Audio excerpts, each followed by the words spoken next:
Assalamualaikum warahmatullahi wabarakatuh. Perkenalkan, nama saya Aris Maulana Rohman. Saya dari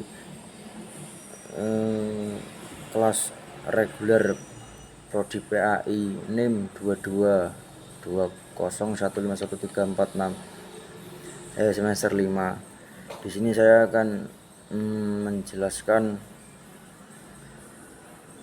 materi dasar tentang UJT dengan dosen pengampu Ibu Cahaya Amalia Kusna, MPD, Mapel Pelajaran Statistika Pendidikan. Ya, langsung saja. Sebelum pembahasan, kita harus mengetahui bahwasanya sejarah UJT yaitu salah satu metode statistika yang dikembangkan oleh William Shealy Gosset pada awal abad ke-20. Gosset bekerja sebagai ahli statistik di perusahaan pembuatan bir Guinness di Irlandia. Ia menciptakan uji ini untuk membantu menentukan kualitas produk bir dengan menggunakan sampel kecil. Karena kebijakan perusahaan melarang publikasi hasil penelitian internal, Gosset mempublikasikan metode ini pada tahun 1908 dengan nama pena student. Oleh karena itu, UJT juga dikenal sebagai student's t-test.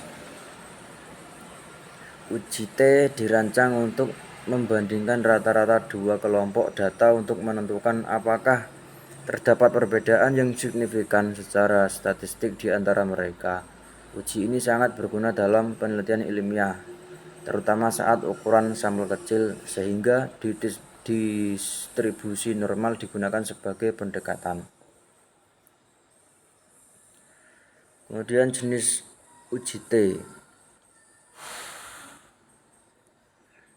Jenis ini yang pertama independent t-test, yaitu untuk membandingkan rata-rata dua kelompok yang independen. Yang nomor 2 paired t-test, untuk membandingkan rata-rata dari dua kelompok yang saling berpasangan, misalnya sebelum dan sesudah perlakuan. Yang nomor 3 one sample t-test, untuk membandingkan rata-rata satu kelompok dengan nilai tertentu. Kemudian tujuan jenis-jenis UJT. Yang pertama tujuan independent t-test, yaitu membandingkan rata-rata dua kelompok yang independen, tidak saling terkait.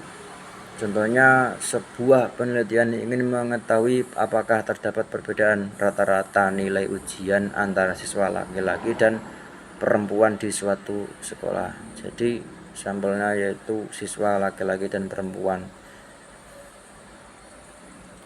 Kemudian yang kedua parity test. Parity test ini memiliki tujuan membandingkan rata-rata dari dua kelompok data yang berhubungan atau berpasangan, seperti sebelum dan sesudah perlakuan. Contohnya, sebuah klinik ingin menguji efektivitas obat penurun tekanan darah. Tekanan darah pasien diukur sebelum dan sesudah mengkonsumsi obat selama 2 minggu.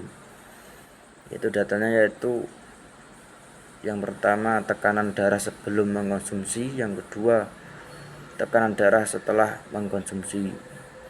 Kemudian UJT one sample t-test memiliki tujuan membandingkan rata-rata satu kelompok data dengan nilai tertentu atau populasi atau nilai teoretis. Contohnya, sebuah produsen makanan ingin mengevaluasi apakah rata-rata berat kemasan produknya sebesar 500 gram sesuai dengan standar. Yaitu yang dihitung yaitu berat sampel kemasan makanan yang diukur, nilai pembanding 500 gram. Kemudian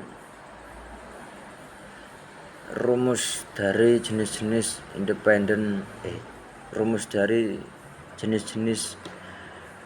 UJT.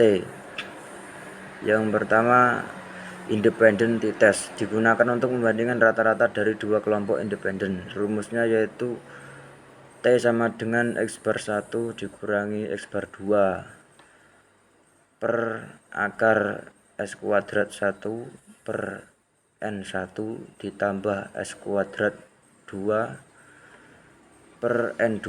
Keterangan X bar 1, X bar 2 adalah rata-rata dari masing-masing kelompok. Kemudian S kuadrat 1, S kuadrat 2 yaitu varians dari masing-masing kelompok. Yang ketiga ini N1 dan N2 ini adalah jumlah sampel pada masing-masing kelompok. Kemudian rumus dari Peirce test digunakan untuk membandingkan rata-rata dari dua data yang berpasangan, misalnya sebelum dan sesudah perlakuan. Rumusnya yaitu T sama dengan itu D per SD garis miring akar N. Keterangan D rata-rata selisih antara pasangan data sebelum sampai data sesudah. Kemudian SD simpangan baku dari selisih. Kemudian N jumlah pasangan data. Kemudian one sample t-test, yaitu rumusnya adalah T sama dengan X bar dikurangi U per S garing miring akar N. Keterangan X bar adalah rata-rata sampel, kemudian UU ini nilai tetap atau rata-rata populasi yang dibandingkan. Kemudian S yaitu simpangan baku sampel, kemudian N adalah jumlah sampel. Kemudian interpretasi nilai T adalah yaitu nilai T dibandingkan dengan nilai kritis dari tabel distribusi T untuk menentukan apakah hipotesis 0 HO ditolak atau diterima.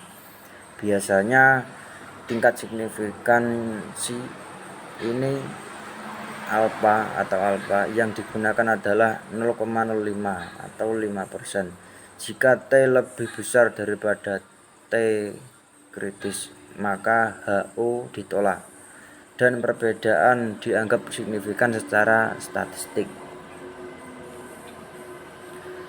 Kemudian contoh kasus, seorang guru ingin mengetahui apakah rata-rata nilai matematika siswa kelas A berbeda secara signifikan dibandingkan dengan nilai matematika siswa kelas B.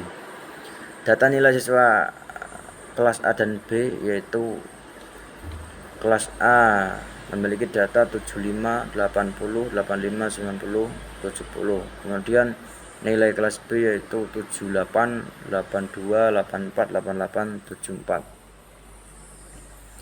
Kemudian langkah untuk mengerjakannya di aplikasi SPSS. Yang pertama, memasukkan data, membuat variabel kelas A dan kelas B dan nilai. Masukkan data. Yang pertama ini adalah data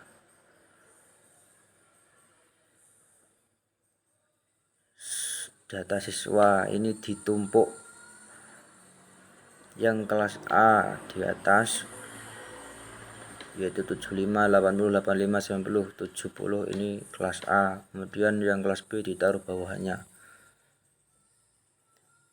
Kemudian lakukan uji T, klik analyze, kemudian compare means, kemudian independent, kemudian sampel t-test. Kemudian masukkan nilai ke tes variabel atau S dan kelas ke grouping variabel. Kemudian klik define groups, masukkan 1 untuk kelas A dan 2 untuk kelas B. Kemudian klik OK. Klik OK untuk menjalankan analisis. Kemudian interpretasi hasil. 1. Levenes test, nilai signifikan sama dengan 0,315,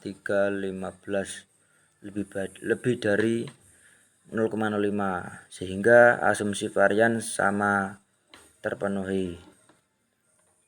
Yang nomor 2, uji T ini nilai signifikan atau 2 Tailot 0,80808, lebih dari 0,05.